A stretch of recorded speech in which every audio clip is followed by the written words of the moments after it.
Okay.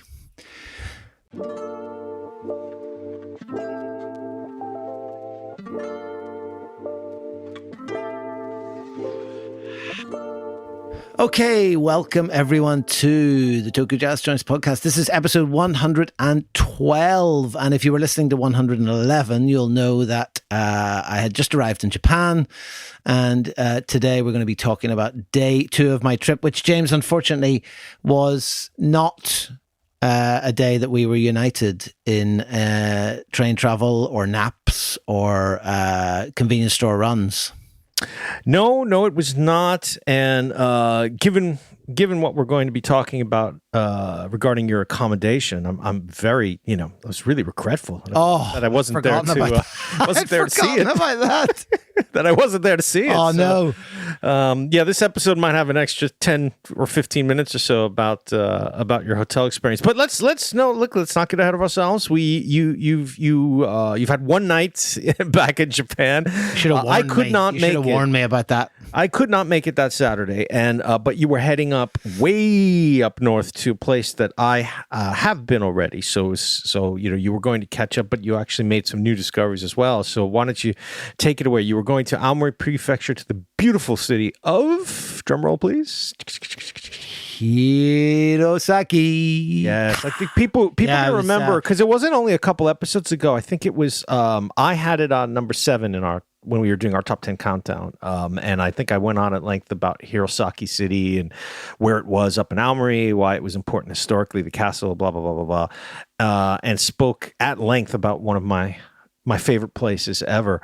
So I was really excited that you were kicking off the trip going up. And as you were on the train, I think you texted me and you were like, oh, okay, I think if I get to the hotel, I can get to Suga by whatever time. And immediately I thought to myself, why am I not going back to Suga? What is wrong with me? Like, what could I possibly have had so important? You were kind of conflicted, if I remember correctly. I mean, in actual fact, I hadn't planned, I think, or maybe I had, but I think originally I'd planned to be in Tokyo 2 nights. But when it was one of these, I think probably of all the trips, it was the most constantly changing schedule, particularly at the start, because actually when I sat down and looked at it and then realized that we were going to be up in that direction at least, and that Basie was open, that kind of shifted everything around. So I scrapped the 2 nights in Tokyo and actually only had the 1 night. And so the following day, I was up at it pretty early and on the Shinkansen to, well, not to Hirosaki, unfortunately, but to Aomori to change and come across to Hirosaki. And I think I got up there kind of mid-afternoon. In the end, actually, I had lunch. It wasn't so early. Actually, I had lunch in Tokyo with an old friend, and then headed up in the afternoon. So I got up sort of like mid-afternoon. It was pretty warm, and yeah, you definitely didn't undersell Hirosaki as a sort of perhaps slightly down at heel regional city, not perhaps somewhere, unless you're a big castle fan or indeed jazz fan, that you would necessarily be having on your itinerary. But I have to say that really kind of, I think, masked what turned out to be kind of an incredible afternoon, because as you say, I had originally planned to go to Suga, and I think if it's probably worth just recounting, when I was trying to figure out the schedule, I think I sent you a message along the lines of, should I definitely go up to Suga? And I think the response just came from you, which was, did you not listen to the top 10? Yes, at which point I was like, okay. Did we not just record an hour-long episode about Suga and how much I love it? Yeah, I don't know what I was thinking, Well,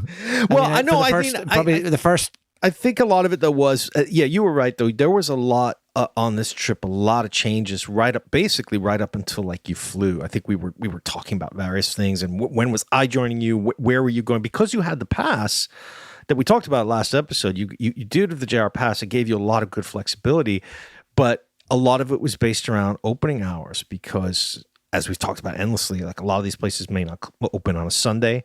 So if you're heading all the way up to Aomori and you're going to lose a whole day, you've got to adjust accordingly. But thankfully you were able to change and get up on Saturday, because I believe Suga's only day closed is Sunday, so you would have missed it. I think that was I think that was sort of what motivated the thing. It also, I mean, boring logistical terms, it also meant that I didn't have like this very early or quite as early as you to get to Basie the next day. But I mean, I have to say, again, just sort of revelation, really. I mean, it never gets, and we'll get to Suga, but I mean, before Suga, I'd actually went to another place. So I got to the hotel and I dumped my bags. You've really triggered me with this memory, because I genuinely don't know if I would have remembered. But oh wow! I was for the benefit of those listening, I had booked a lot of hotels for technical and financial reasons. I'd paid for them all before I came, and you know, a lot of fairly standard, like they call them business hotels, but really I think that kind of does them a disservice, because they're actually, you know, in the main, they're pretty nice hotels in terms of what you get for your money and everything else. But when I got to Hirosaki, I'd booked the classic Ekimai hotel. So it was like across from the station, dump the bags, and then get on the Jazz Trail. And of course, when I got in, the guy was like, and you booked a smoking room, right? And I was like, and I mean, again, you kind of forget that when you forget, because you're so used to booking hotels, you're booking them in places like Europe or America or whatever, like it never even occurs to you to be like, oh, I must make sure it's a non-smoking room. But in Japan, this is still a thing. So I mean, even in Japan, it's I think these days though, it's a lot more places are just, you know, they you got to go outside, or they got the little booth, you know, in the back of the bar downstairs.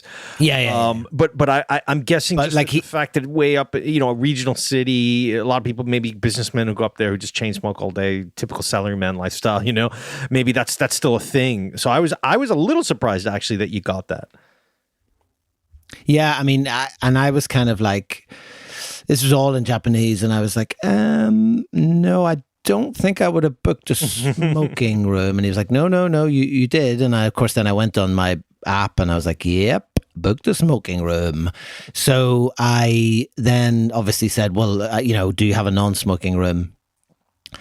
And you're kind of like, he's like, no, sorry. And I'm like, oh, okay. And then in your head, you're thinking, well, look, you know, Japan is a very clean place. You know, they clean the rooms properly.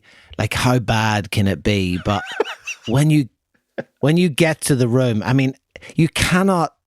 And I think particularly coming from like not being a smoker and coming from like a non-smoking inside country, you kind of think, when you get into the room, you cannot overstate how everything stinks of smoke. Like, it is so overpowering, the smell, to the point that actually when I went into the bathroom to get my towel that evening to go up to the bath, when I got out of the public bath and started to dry myself, the towel smelled of smoke. And I'm thinking, okay, well, this is not even, I mean, this is a clean towel. So just by passively, this towel has been passively smoking for like 8 hours, and now it also smells. And like, even with the window open, you're just surrounded by it. It almost makes you want to smoke, because you sort of think, well, look, at least if I'm smoking, I can't smell anything. And, you know, you're putting all your clothes like into your bag and zipping it up. Like, anything you're not using or wearing is all like in a bag. And it's just, it's mad that this is still a thing, but also just like the level of like, and you know, then you go out. I left the window open. I thought, oh, like, you know, when I come back tonight, leave the window open, bit of fresh air. It's not that warm up here. It's a bit of a cool breeze. It'll be fine. Of course, as soon as you open the door, you're like, boom, this wall of smoke again. It's just horrific. Anyway, enough hotel chat, but like, so basically, shout out to the Root Inn for making all of our trips. The Root Inn, the Root Inn. 1970s. We always have the Root Inn in Hirosaki. Yeah. Oh, goodness. Anyway, so I walked to the first place, and again, this is one of these classic ones where I don't know if you knew the name, but the name's been on a list. I've seen the name, and you're kind of like, it's called Groovin 81, and you're like, oh, like, I mean, is it really worth it? And then you think, but you know, you can't come up somewhere this obscure. It is also open, and it was actually closing, I think, around 5. So it must have been like, I don't know, like around 3:30 or something that I got there. So I thought, well, look, you know, be mad not to go. So I walked out to this place. Well, I can only, and this is one of the stories I've been waiting to tell you, James, because, like, first of all, unsung hero of this whole culture, because, you know, we're always talking about Basie and Doug and blah, blah, blah. But this place, like could potentially be up there, and not just the space itself, but in terms of like the experience that I had, and also the connection with like the wider culture and stuff like that. So like I don't really know where to start, but basically I just walked in, and it's fairly new. It's like a 1-floor house with a kitchen at the back. It's really well appointed, clean. It's got these huge JBL speakers on the right as you go in, which are on either side of a fireplace. Then you've got like a piano, and you've got instruments set up to play gigs. The windows in the front that face out onto the street have stained glass in them. And there was just the owner and this other guy just sat there. Not chilling, the last mention of stained glass on this trip as well, I should mention. Just absolutely having a, just sitting Saturday afternoon, whatever day it was, Saturday afternoon, just relaxing, listening to records. And I thought, again, here we are in this kind of middling regional city, and there's this place that exists, but it's sat here with all this instrumentation, these huge JBL speakers, this absolutely beautiful sound, and these two guys just sat like having the crack. And I thought, again, like it makes you think every time, like never look at a place and think about the name, or just think, it's not worth it, or maybe we shouldn't bother. And we have a very good example of that coming up in one of the last episodes of this series. But like, this was another one of those ones. But this Groove in 81, it's fascinating, Philip, because I did know the name. It's despite the name being Groove in 81, I think it only opened in about 2013 or 2014, so that would have been maybe even just 7 or 8 years before I was in Hirosaki. But it just has that look of an older kind of place. I mean, even the front, you mentioned the stained glass, but it also the entry, and I'm sure you got your pictures because you always do outside, it's got that North Japan sort of like double entrance. So it's like a little bit of like an entryway with glass doors, and then like another door to get in the place because it's so cold. And on the doors, it says like Groove and Jazz Orchestra, and then jazz with like a big pointy finger and a big cup of coffee sign. Like, it's just got all these cool little things just at the entrance of it. So immediately seeing that, I was like, oh, why did I'm guessing because their hours are so limited, they're open 2 to 6. And for whatever reason, I was trying to get to Suga the day I was up there at 5 when he opened. So I missed it. But that was, inexcusable by my part because it was open. I was there on the weekend, and it looks like they closed Monday, Tuesday. So bad miss on my part. Yeah, I don't have I have the website. I actually thought it was, I did ask him, and I actually thought it was open that long. So I must double check that. But I have the website, so I'm sure it'll be on there. But yeah, I mean, it was just one of those, again, you're kind of sat there, and part of me is just obviously enjoying the whole experience.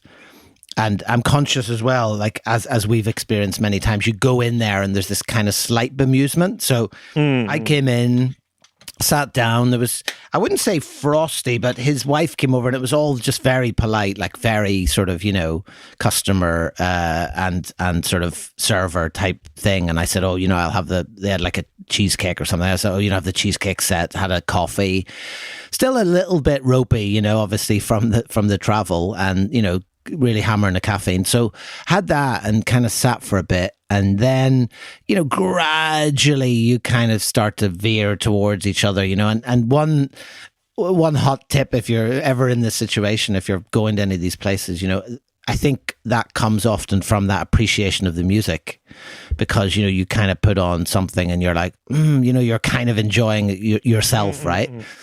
And then they sort of see, okay, you're not just some randomer that's wandered in, but you're obviously here as well for the music, or you maybe knew about this place or whatever else.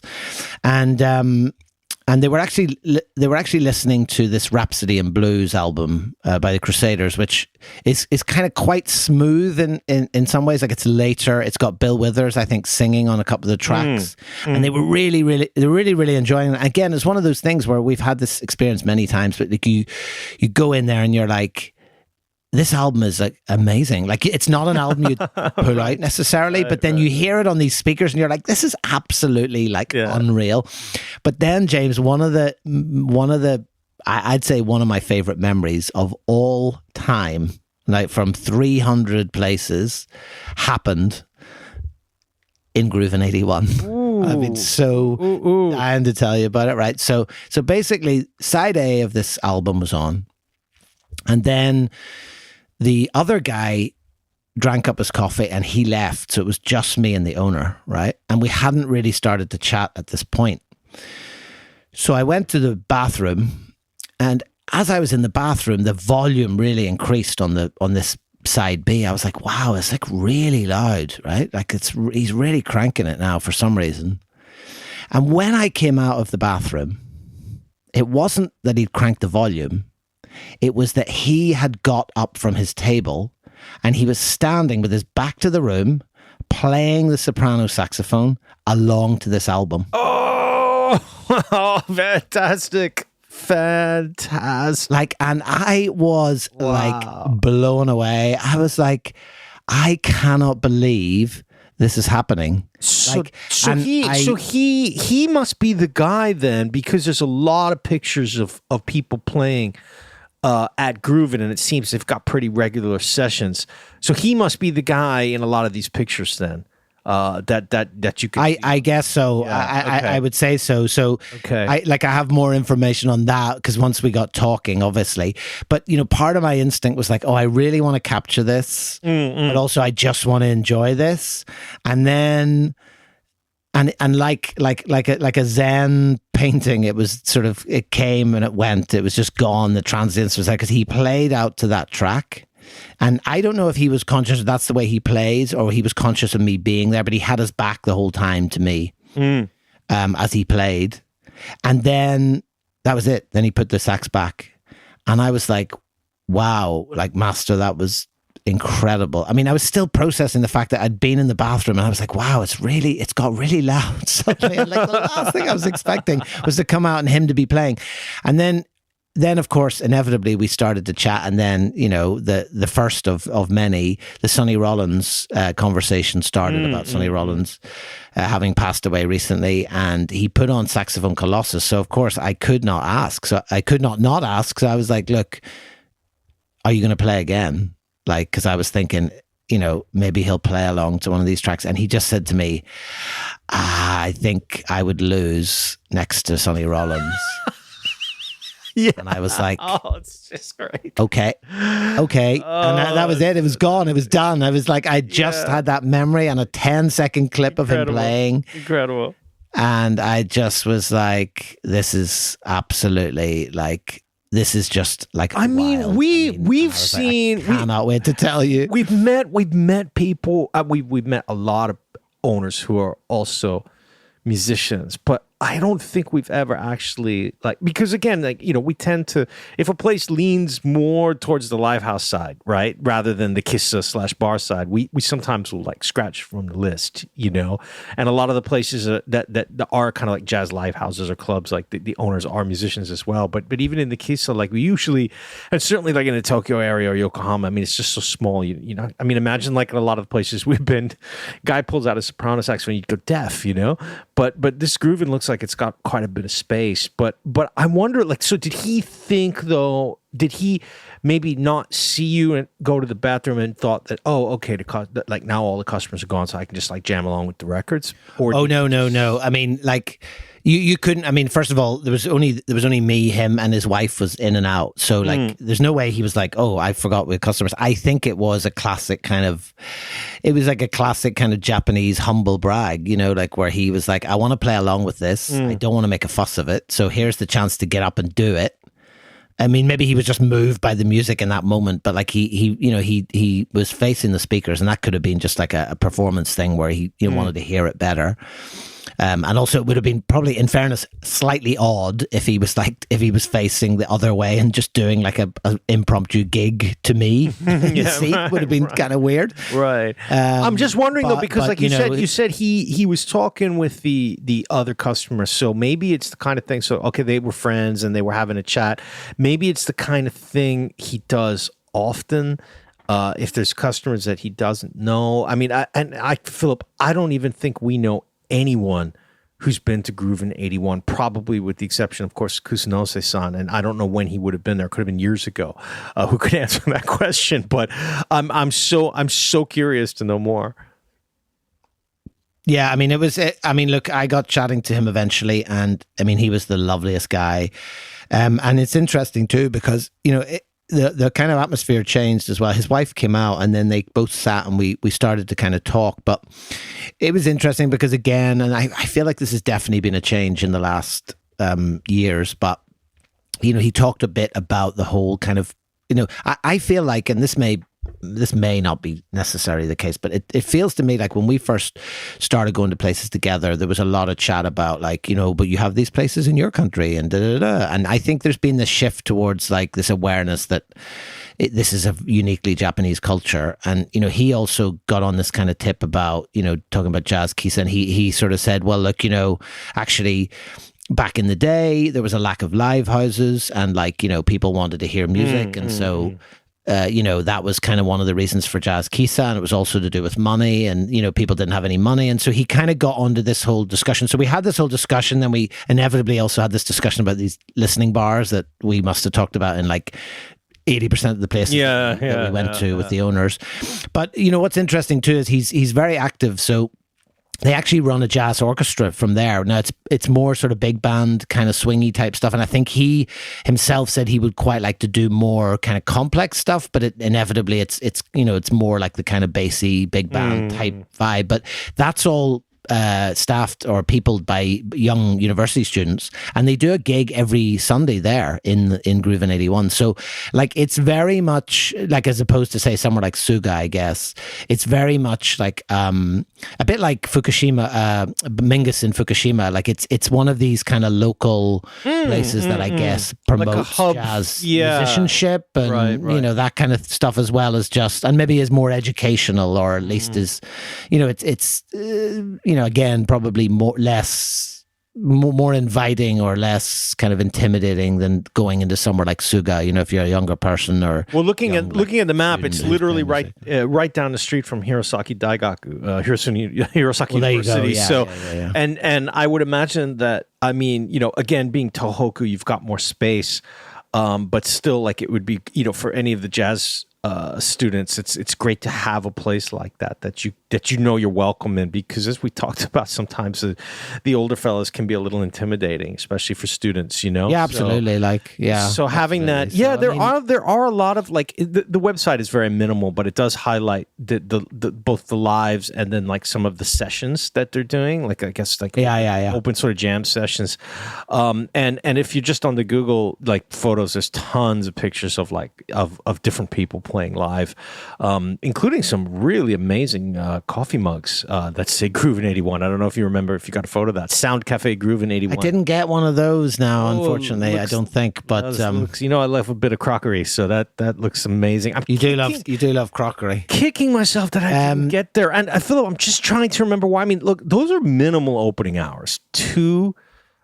It says 2 to 8 on this sign I'm seeing, but you're saying maybe it was. Yeah, I can't remember. I can't remember exactly the hours, but it's 2 to 6. Being it's like, 2 to the website's now, so they've reduced their hours. So 2 to 6 is nothing. I mean, 4 hours is really not a lot. And I'm wondering then, do they have another business, or did you talk to them about that, or is this their main work? No, I don't know, to be honest. I mean, what was interesting, and I didn't ask, but I noticed a lot of JAL stickers about. So I wondered, like our man in Downbeat over in near Miyazaki, I wonder, was there some sort of like airline connection? Did he work, in some capacity as an airline engineer, technician, or pilot, or I don't know. But there's a sort of unnecessary amount of JAL stickers mixed in with all the jazz memorabilia, I would say. So, yeah, I mean, it was a really, really interesting place. And actually, just then I was conscious of time, so I wanted to get round to Suga, and so I kind of, and also they were closing. I didn't want that kind of awkwardness. So, but we had a quick chat, and again, just in terms of this connection to the wider culture, it turned out then his wife she kind of started to chat too, and they were kind of interested in what I was doing and why I was there and all this sort of stuff. And then I actually said, because inevitably we got asked so many times, have you been to Basie? Are you going to Basie? Or Basie's open again, or whatever it is. And I said, well, actually, we're going tomorrow. And she said, oh, well, I used to work. I used to work in Basie. And she said, well, when you go tomorrow, please give our regards, or give my regards to Sugawara-san. We're actually coming in a couple of weeks, and we'll talk about it in the next episode. But obviously that again then gave us that kind of that in when we got to Basie, like a purpose to kind of pass that on. And also then I mentioned Ray Brown, and she just described, it was quite funny because she just described Ray Brown as quite far and hard to get to. Yeah, we'll get into that. She was like, "And do you have a car?" She was like, "Do you have a car?" And I was like, "No, we're just using like public transport." And she was like, "Huh." Yeah, well, we'll get into that on the next episode. Yeah. So, but interestingly, she had never been actually, which I thought was kind of interesting because again, they're going over to Basie, and you sort of think, well, if you're driving over to Basie and you're in that area, wouldn't you go? But I guess not. So I thought it was really curious that both of them had, even though they obviously knew Ray Brown, they had never actually been themselves. But the last note I have here is just unreal because it really was. And the last record, actually, funny enough, again, just in a little sort of nice little connection, was he put on the Ray Brown album, actually, perhaps because we were talking about Ray Brown, Something for Leicester, which I noticed was signed by Ray Brown, but it also then reminded me of Django out in Chiba, because actually when I got that lovely experience of going to his listening room for a couple of sides of records, that was one of the records that he put on just to kind of show me the system, and we sat there sort of briefly and listened to a couple of tracks off that album. So it's just like a really nice little kind of callback to a previous experience as well. But that was Groovin' 81. So like you got to get yourself up back to delightful Hirosaki and check it out. Well, I mean, I definitely, because obviously I want to visit there. I do want to get back for another Suga visit, and even a third place that we'll talk about at the end of this episode. So I think,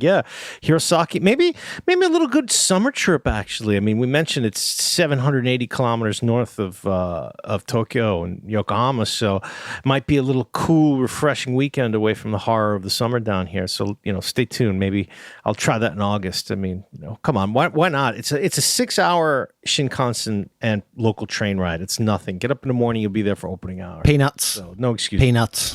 Yep. And that was Groovin' 81. And I mean, as if that wasn't enough, then the next place is Suga, which, if you haven't listened to our Tokyo Jazz Joints Top of the Pops Top 10 Countdown, still got it, you can go back and listen to James wax lyrical all about Suga. And I'm kind of nervous to talk about it, honestly, because for a couple of reasons. One is that, I feel like it's the whole experience still hasn't quite just settled. You're still somewhere inside, you're still kind of processing it. And the second reason really is that I feel like almost it's one of those places that actually you're almost better not to talk about and just say, look, if you get the opportunity, just go. Like, don't, just go, because I don't think I've been to like a more, I mean, the first note I have just in capital letters is, what can you say? And like, we're going to find out, because I'm about to say something, but I just think I've got staggering place, truly. And I think it's almost the most perfect kind of unspoiled example of what a jazz kisa originally was, and to this day it just seems to exist in that exact same space as it did 56 years ago when he opened. I mean, it's just absolutely incredible. It's up a staircase, it's one little space. It has that red, orangey, kind of varnished feel. It's got the speakers. It's got the artwork, the kind of 60-ish kind of artwork that you get in maybe, there's remnants of it in places like Paper Moon. It has the listening room with the glass, the kind of record room with the glass, partition. It has the bar. There's just piles and piles of records, all mysteriously wrapped up in copies of like the Village Voice, and then just the tables. And like, I got there more or less after he'd opened, and I have to say, I mean, in terms of just the privilege, I mean, I spent about 2.5 hours there with the master and myself, and it was just the two of us. And I sat at a table back against the wall. He sat at the bar, and basically for 2.5 hours, he went to the record room. He put on a record or a CD, and each time he put it on, he then came out of the record room, he came over to the table, and he set it down on the table. And I looked at it, in some cases photographed it if I didn't know what it was. And then he would come and get it again after he put the next one on. And it was like a private DJ session by this incredible man who's been running this place for like over half a century. And I just, it's really hard to put into words, just as you sit there, you're just kind of like drinking this in, and you're thinking, like, this, people were doing the exact same thing that I'm doing right now in the late 60s, early 70s. Yeah. And it's unchanged. And it genuinely feels unchanged. And we, again, you can hear me go at length about this. It's episode 104 in our countdown that we did a few months ago. But I mean, yeah, Suga Warasan, he is 84 years old this year. So he's been so it's 56 years he's been running it. And Philip, remember I mentioned on that episode that he opened the same day that Mishima Yukio committed seppuku at that insane like hostage taking that the famous author Mishima Yukio did. So he opened on a very inauspicious day. But I mean, everything about him and the place, you're completely right. It has that feel, while at the same time he is very, very interested in contemporary releases. So he does have, like, I think we mentioned, like, he's got a whole bunch of like contemporary Japanese and overseas like jazz albums from the 2000s even. From the 90s up through the 2020s. But he's also like really, really interested and knowledgeable about the whole sort of how civil rights in the United States is wrapped up in jazz. And it's funny because I was thinking about it. I was going through my notes, looking at some of the old photos, and I did get a photo of, like, he's got like a portrait of James Baldwin up on the wall. But I just seen one on Google that I did not see when I was there. He's got, from our main man, Richard Davis. Okay, he has an album by the Richard Davis Trio with Joe Beck and Jack DeJohnette, and it's called Song for Wounded Knee, which I don't want to go into. It's just a very horrible part of American history. Look it up if you need to, Wounded Knee. But here's some of the song titles: Song for Wounded Knee, Watergate, ITT and Allende. I think many of our listeners remember Allende, the president of Chile, was assassinated by U.S. help. Mr. Nixon and General Thieu. The Rise and Fall of Tricky Dick, which was Richard Nixon's nickname. America the Beautiful with a question mark. Okay, so this is Richard Davis in his political years. An album that I've never heard of. I've never once seen in any record store. I've never heard a track from. And he's got an original copy there alongside all of these books in Japanese on civil rights, the blues, Black American culture. So this is like a really, really well-informed man who has dove real deep into the history of Black American music to understand where it comes from. And he's doing all of this in a bar in Hirosaki, like I mentioned, again, 790 kilometers or whatever north of Tokyo. I mean, this is far away, all right? How much access did he have at the time is unclear. But I remember when I did speak with him, he just started saying, like, Ed Phillip, we've covered this on a million episodes about in the 60s and 70s, particularly in the 80s, jazz musicians going all around the regions of Japan, often sponsored by the local city hall, right? So he showed me, he's like, oh yeah, I used to do that promoting too. And he started showing me the pictures of, there was one where he was sitting drinking with Lester Bowie from the Ensemble Chicago. And he's like, oh, those guys were great. And they loved their sake, man. They would drink all night. And, he started telling me all these stories of the musicians he would hang out with.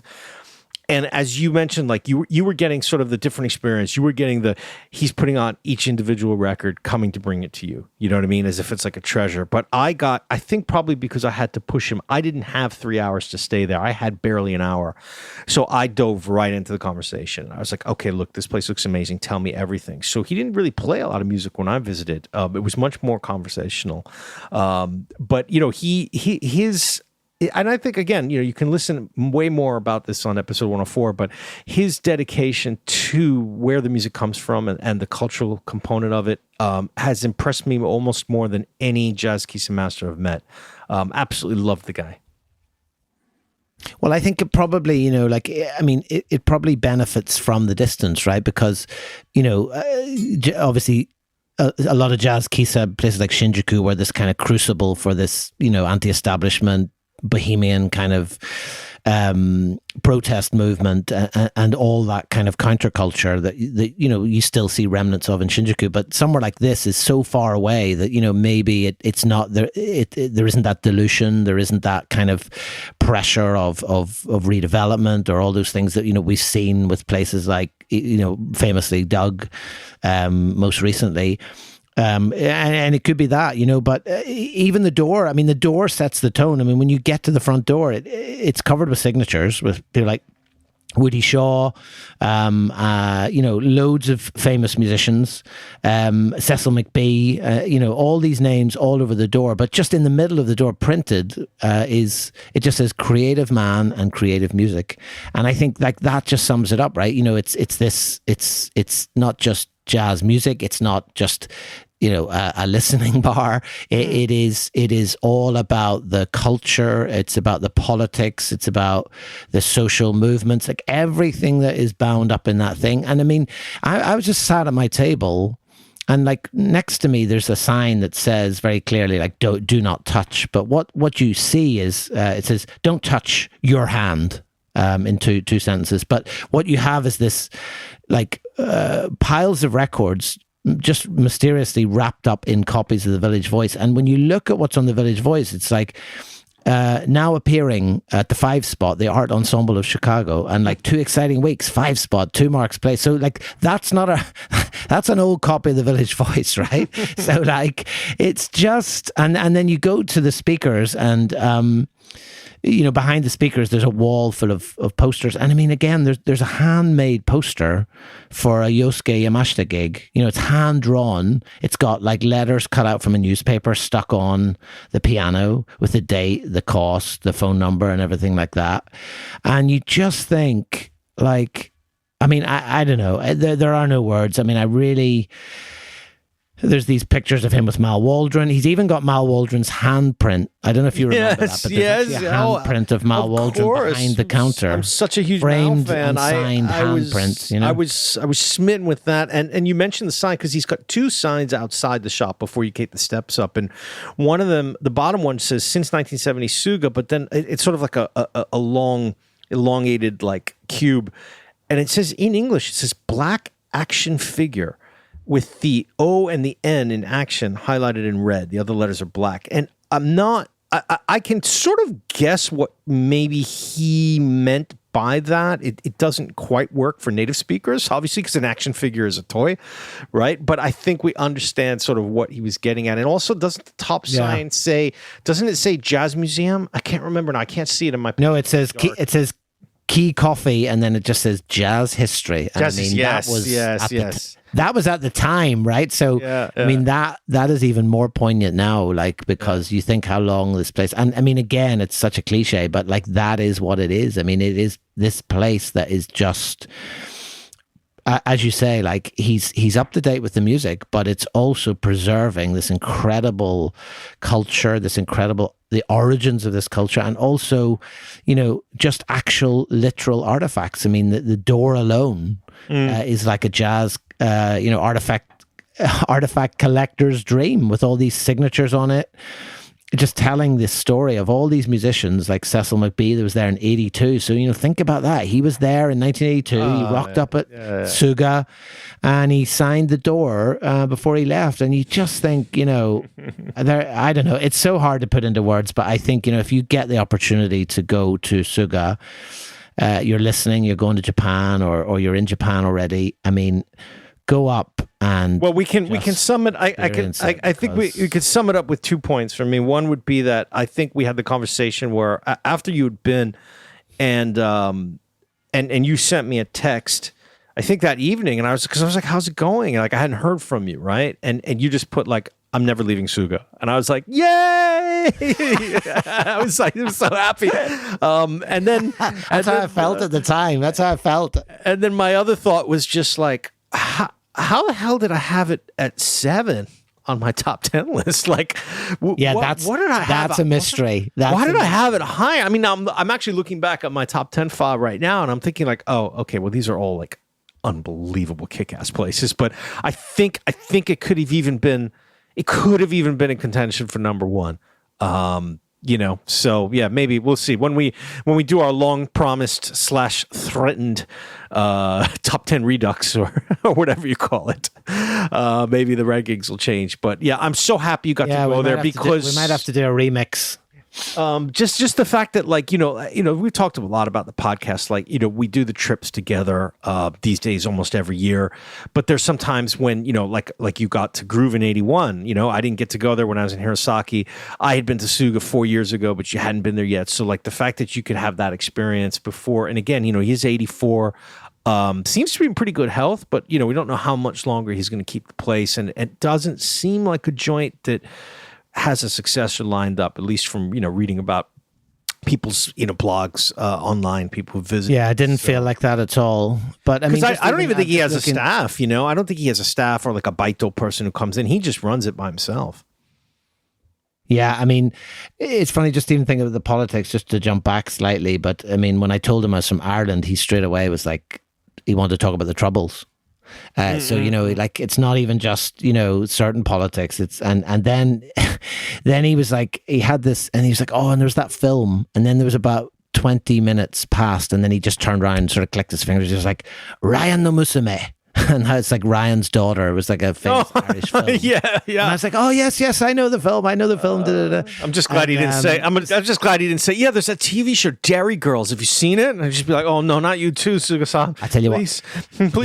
He would love that. He would love Dairy Girls. But anyway, again, it just to me, it was again one of those places that was like, you're kind of stepping inside this almost like religious kind of institution. I mean, I just thought it was incredible. And then the spell was kind of slightly broken because and not that they shouldn't, but a couple of regulars came in and they got lined up at the bar. How dare they?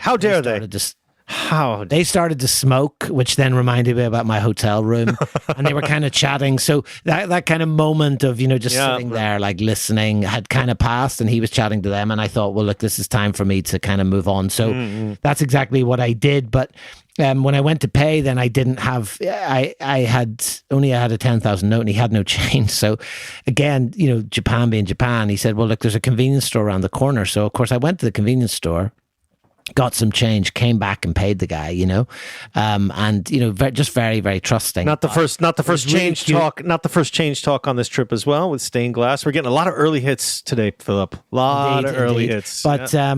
But yeah, I mean, like, and it was really sweet because actually when I left, he said, "Oh, I see, you took a lot of pictures, didn't you?" And he basically said, like, "Miseo sendenshite ne, sende."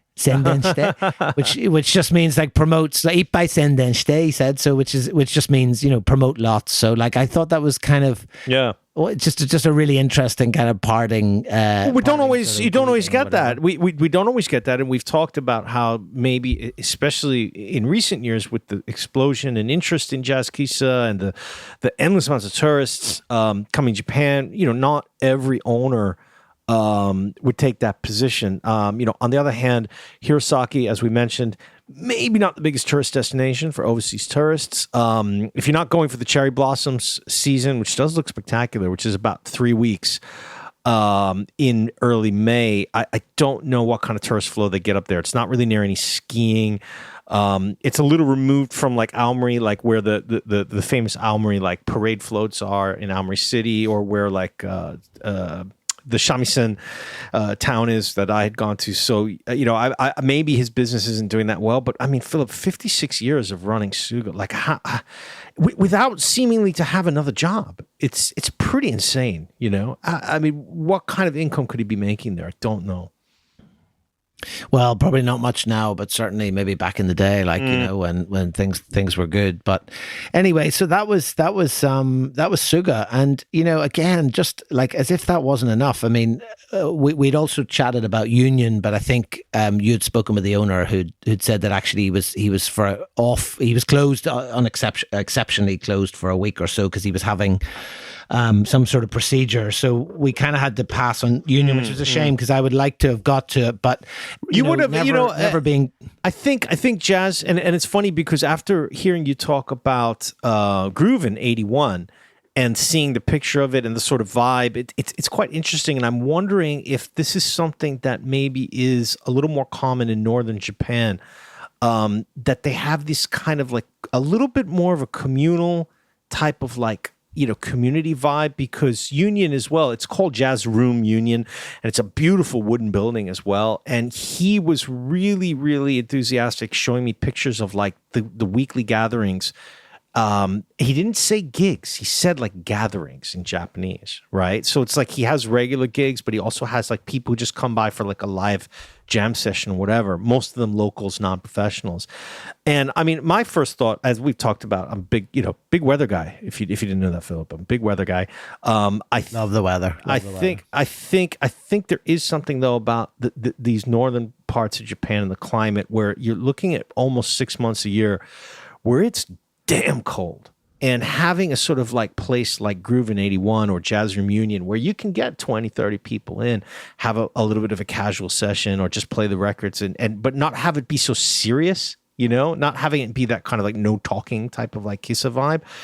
I don't know. Maybe I'm just overthinking it, but it seems to me like that would be like a northern thing in northern Japan. Hokkaido has a few places like that too. But yeah, in any case, the master sort of makes sense. I mean, the Master Union, yeah, it does seem he's better now. I've got his website open. He's got some live gigs going on all throughout June. So yeah, next trip for sure we'll get up there because we will return. We will return. But I mean, again, just Japan being Japan. I mean, I'm always remiss. I'm always worried about kind of missing somewhere or getting back or leaving somewhere and then being like, oh, how did we miss that one? Mm-hmm. So I just always do now a quick kind of search on maps as well, just to see if we missed anything. And lo and behold, this thing popped up. I put in Jazz. It was like Blueberry. I was like, wait, what? And again, this was, and so like, rather than just sort of going home to my smoky room, I thought, well, look, I'm going to head here just to check it out, like have a nightcap. And incredibly, there's also just this brand new place open November 2025 called Blueberry. The blue being a reference to Blue Note. And it's funny you're talking about the weather, because when I got in and got chatting, they showed me these pictures of when they first opened, and the snow was like they were talking about how bad the snow was last year, and it was to the top of these windows. So Blueberry is on this kind of, it's on this probably, I'd say, a nightlife area that's maybe seen, and again, this links, I guess, to Suga as well, has seen its kind of glory days have been and gone. And the bar itself is a brand new place. The closest I can kind of think is somewhere like Bar Jazz in Osaka, or on a slow boat too. Yeah, good call. Like that, it's that kind of feel. Big, heavy wooden counter. They've got these beautiful blue JBL speakers, like the ones that we saw in Antibody in Yokohama. The owner is 60. It's high spec decor. It's got tables, it's got the counter, it's got a few tables, and then it's also got this really nice counter bar that has like a long window that kind of looks on to where there's like a little park, and it's where the river is, and that's obviously where in the winter you'd be looking basically at snow. And I just, again, I'm thinking, I mean, I've just been to these two places, and then just a quick Google search has also revealed this place. And so I sat up at the counter. The guy, he seemed to speak quite good English, but we got chatting in Japanese, and then he kind of kept coming back and forward, and we would pick things up. Something that we've never seen, I think, before. Maybe we have, but this was particularly unique, was that, we had the bar with all the bottles and the records and the turntable and everything else. And then, rather unusually, directly above my head on the bar, there was also a kind of a flat screen TV playing like Western movies, not Western as in, John Wayne, but like American. I would really hope movies not. Playing, which I thought was really kind of odd, and also in a place where, you could probably only watch it if you were sitting in like 2 or 3 seats. But I just thought it was kind of an unusual thing to have. But I asked him how it was going, and he said basically he used to work in, and again, imagine this, James. He seemed to say it was an old jazz kisa that's no longer there in Hirosaki, but it was connected to a sake shop. And when he was a student, he used to work there, and it became his dream to open this kind of place. So he's recently opened this place. And funny enough, I said, well, how's it all going? And he said, well, and again, we get this response a lot. It's like, it's all, you don't really know. You're like, is it going well, or is it badly, or is it just going okay? But actually what he said was that, there was a huge department store in that area which has closed down. And we saw this quite a bit in some of the places that we were on this trip. And, now actually this area is quite quiet. So a lot of the drinking areas have moved towards the station. Now, I didn't see too much around the station yet, but I can see how it's kind of replicating that model that we see in a lot of other big cities, where everything's clustered around the station, because this was a good bit removed from Hirosaki Station. It was a good sort of 10, 15 minutes walk back to the hotel. But, I mean, as he was saying that, like, it basically was a constant stream of customers once I sat down. And funny enough, I felt like, again, he said, oh, no, my customers are mostly old. But actually, maybe it was a Saturday night, quite a few couples came in, and I got this sense that it was like kind of a cool place to maybe go for like dates, like that sort of place. Like, let me take you to this little place I know. Yeah, it's funny you mentioned that, because I think, looking at the pictures that you can see on Google, the interior is, he's obviously a big Blue Note fan. He's got Lee Morgan album up. He's got some Sunny, I got a big Blue Note like anniversary poster. But there is a little bit of that sort of date night, darker kind of like, let's have a quiet drink vibe. It also looks like a very American place. It doesn't look, if you just took a photo of this and showed it, it doesn't jump out as a Japanese jazz joint immediately. The decor, he's even got a Pabst like beer sign, which is, that kind of like old neon beer sign you see in American bars. And so the vibe, I think, is a little bit different. So, but maybe that's a smart thing to do. I mean, look, if you've got that atmosphere, you can bring in people who wouldn't know a Lee Morgan album from a Freddie Hubbard album, right? But they can enjoy it, and they can enjoy a nice drink in a nice, like, pretty trendy bar. And frankly, as we mentioned, a city where there doesn't seem to be a lot going on. So that could be like a welcome new addition. Although the front sign is interesting. It says, what is it? Is it whiskey, beer, and old music in English on the front awning? So it is pretty clear, like, what you're getting when you go in.